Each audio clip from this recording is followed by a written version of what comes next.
How's it going, friends? Today I'm bringing you this Frigidaire freezer and refrigerator.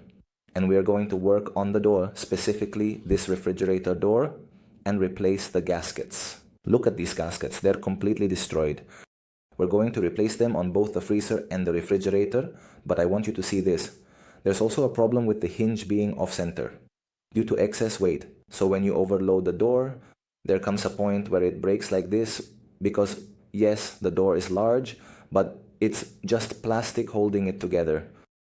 As for the hinge, it's a bit uneven here, but on the freezer side, it's fine. So on this door, we won't touch the hinge equal, but we will replace the gaskets. But I want you to see, of course, the door is quite large, so people tend to fill it with lots of glass, jars, many glass containers, and glass bottles, like wine and champagne. This is actually quite heavy for the door and causes the problem, so we remove the top cover to take out the 3/8 screws. And once that's done, we'll go ahead and repair this part of the hinge. We can see how it is. It was almost completely out already. So while we make some cuts there, my colleague continues with that, and I'll keep working on this gasket. We're just gonna loosen these screws, all the screws along the edge, but we won't take them out. So once we've made some progress here, with this repair, here we have a 1 1/8 inch angle bracket. We make a small cut with a grinder or a sander. And this rubber is being cut because it's no longer usable. We're going to replace it. But if it were still in good condition, you would need to remove this corner a bit, okay?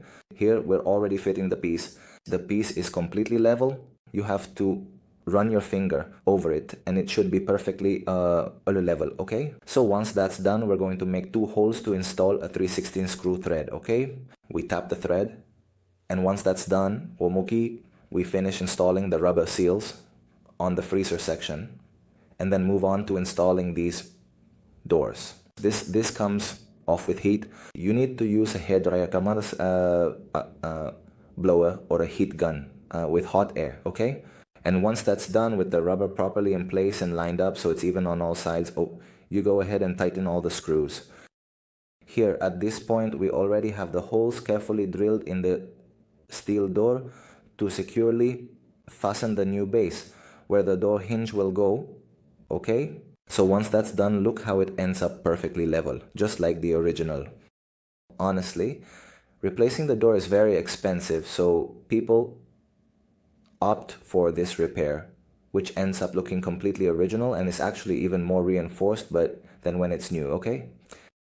This is a problem that happens very frequently with this type of refrigerator because the door is quite large and people tend to make the most of the space. This is how the stainless steel screws will look. All that's left is to put the top or cover on, and that's it. So here you have the freezer door also fixed, now with a completely new gasket. We only changed the packaging for this one. And well, we're all set on this side. Now it's just a matter of showing you what was broken. So friends, let's continue here with much more information. See you next time.